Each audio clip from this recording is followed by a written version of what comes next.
Welcome back. You're listening to Houston Real Estate Radio. Every week we bring you news and information you can use on your next real estate transaction.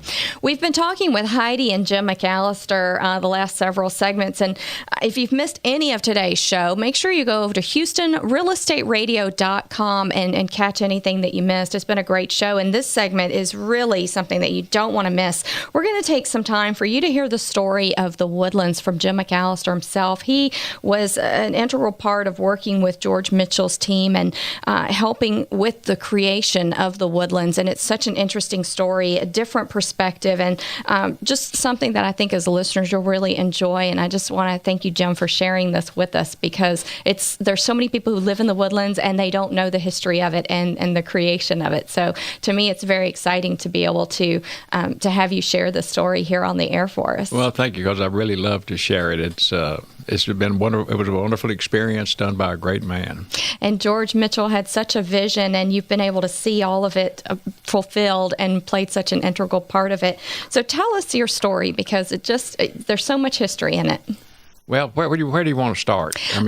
Well, let's start. This was a long time ago, right? And you were very young then, and I know that everything was different then. The land prices were different. It was just raw land before it ever started. Tell us how you put it together when you purchased the land. Well, actually, George Mitchell is a very perceptive person, and he was presented with the opportunity to buy on terms 50,000 acres of land through a hostile takeover of the Grogan Cochran Lumber Company.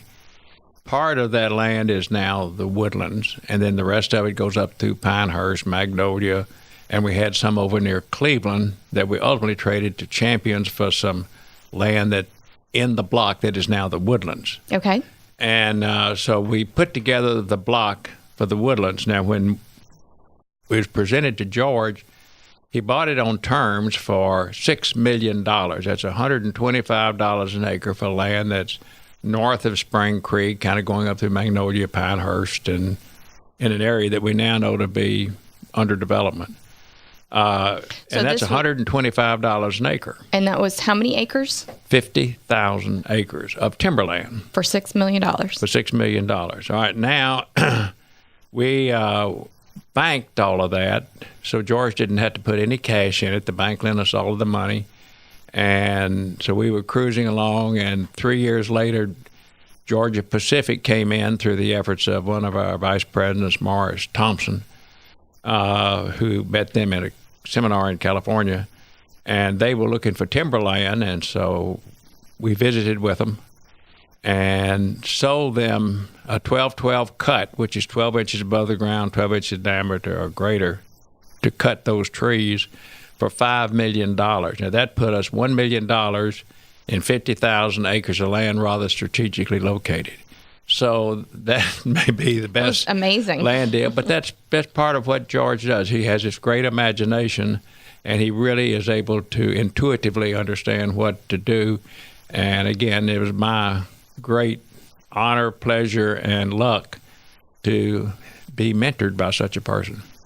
So now that the timber company came through and gave you this $5 million for the timber and cut the timber out, you basically owned all this land now for $1 million, pretty much. How did the development begin? Because I know he had the vision. How did it all come into being? I mean, it was a long process. Well, what we did, we tried. Part of my job, I was vice president, head of real estate investments, among other things, for Mitchell when I was 27. Mm-hmm.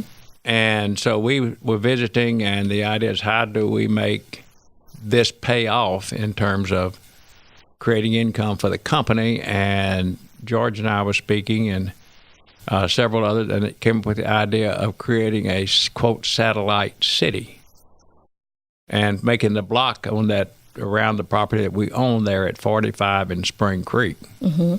And so that began to kind of take hold. So we began to talk to some people about doing it. We didn't know what we were doing. George was in his 40s. I was in my 20s.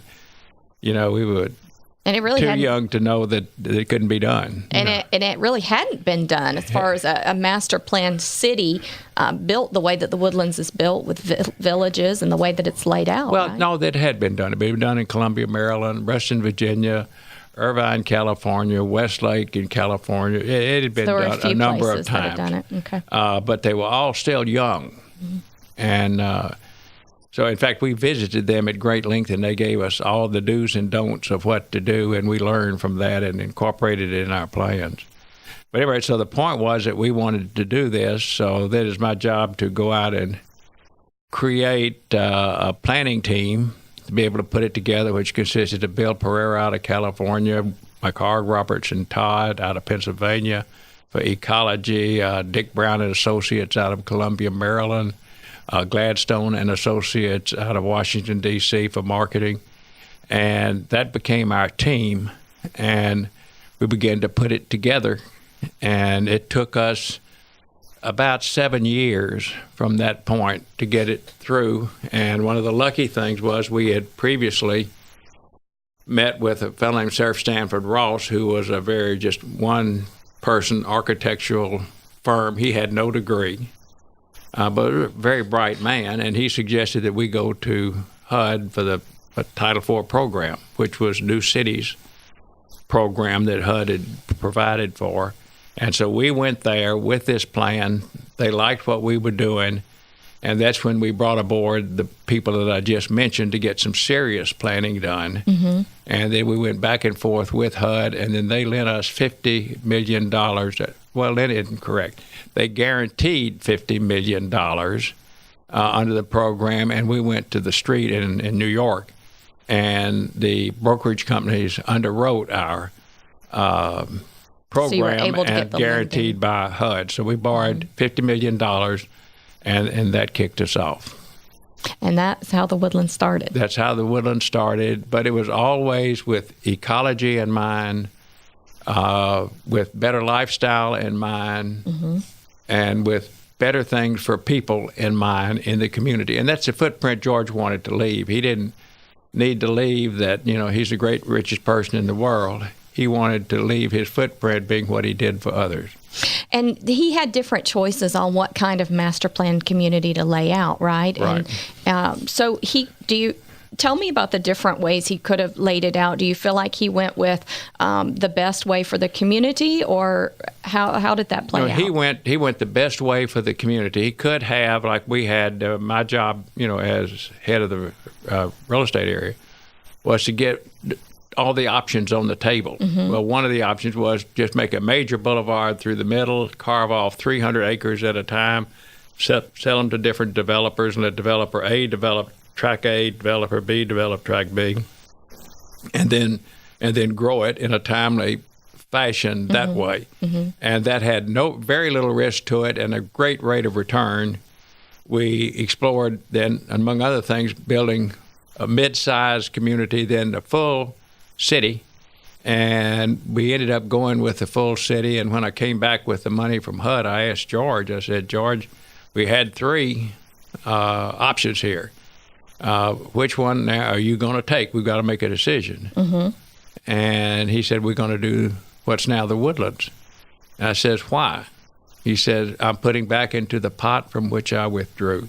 And that's been his legacy, and that's what he did in Galveston as well. Mm-hmm. And how did you meet George?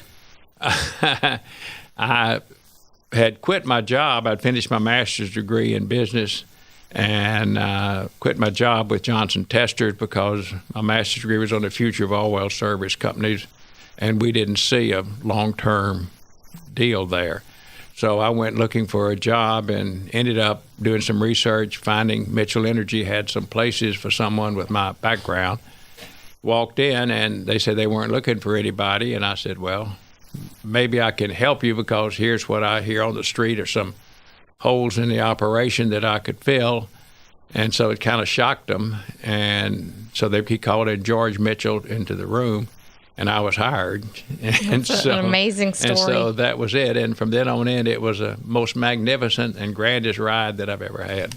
That's fantastic. I know he meant a lot to you and was a great mentor. Well, to me and to everybody else that worked for him. Everybody loved him.